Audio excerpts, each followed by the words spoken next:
مولا سبھی اور کیا چاہتا ہے، بس مغفرت کی عطا چاہتا۔ تو یہ اس کا قاتل سمجھا جائے گا، اس کو قتل کا گناہ ہوگا۔ تو بالکل ایسے ہی جیسے ہمارے جسم کے لیے پانی ضروری ہے، اس کے بغیر جسم زندہ نہیں رہتا، مر جاتا ہے، تو ہمارے روح کے لیے قرآن کا، حدیث کا، شریعت کا پانی ضروری ہے۔ اگر ہمارے روح کو قرآن مجید والا پانی ملتا رہے گا، حدیث پاک والا، سنت والا، شریعت والا پانی ملتا رہے گا، تو ہمارا روح زندہ رہے گا، ایمان زندہ رہے گا۔ اور اگر یہ پانی نہ ملا تو پھر ہم روح کے لحاظ سے، ایمان کے لحاظ سے مردہ ہو جائیں گے۔ اس لیے حضور صلی اللہ علیہ وسلم کی حدیث ہے، فرمایا بہت سارے بندے دنیا میں چلتے پھرتے نظر آئیں گے، صحت مند اور توانا نظر آئیں گے، لیکن وہ زندہ نہیں ہوں گے، وہ چلتی پھرتی لاشیں، ڈیڈ باڈیاں ہوں گی، وہ چلتی پھرتی میتیں ہوں گی، اس لیے کہ ان کا روح مر چکا ہے۔ جیسے پانی کا روکنا ہر بندہ سمجھتا ہے کہ یہ یزید ہے، یہ یزیدی فعل ہے کہ اس کو پانی نہیں دیا، یزیدوں والا کام کیا، اس کو برا بھلا کہا جاتا ہے۔ تو ایک آدمی کے پاس علم دین ہے، علم قرآن ہے،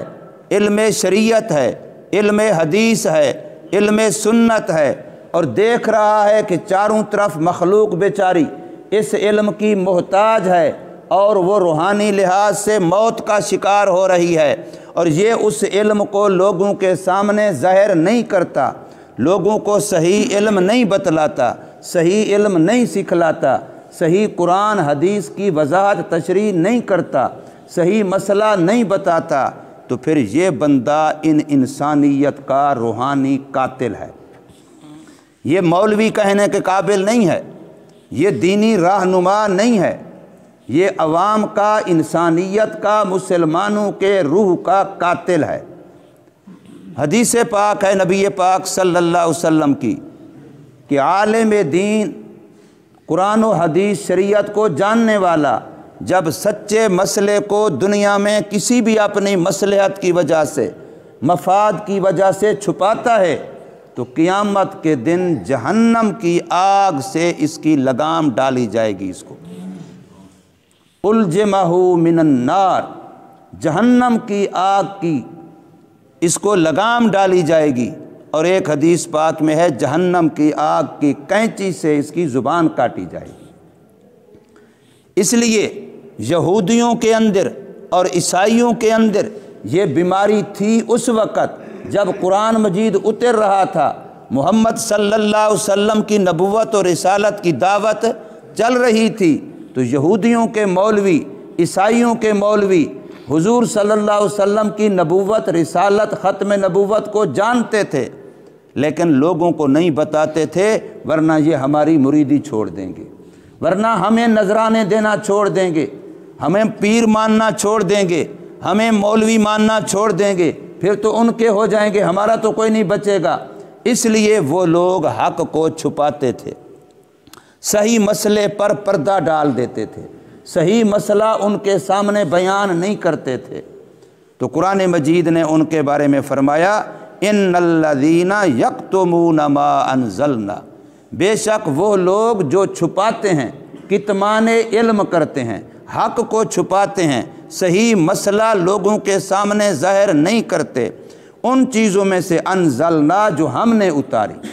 قرآن مجید بھی اللہ کا اترا ہوا ہے، اور حدیث پاک بھی نبی پاک صلی اللہ علیہ وسلم پر اللہ نے اتاری ہے۔ فرق صرف اتنا ہے کہ قرآن وحی مطلوب ہے جس کی نماز میں تلاوت کی جاتی ہے، اور وحی حدیث پاک وحی غیر مطلوب ہے وہ بھی وحی ہے، وہ بھی اللہ کی طرف سے، لیکن اس کی نماز میں تلاوت نہیں کی جا سکتی، اس کو وحی غیر مطلوب کہتے ہیں۔ ورنہ قرآن کہہ رہا ہے وما ینطق عن الہویٰ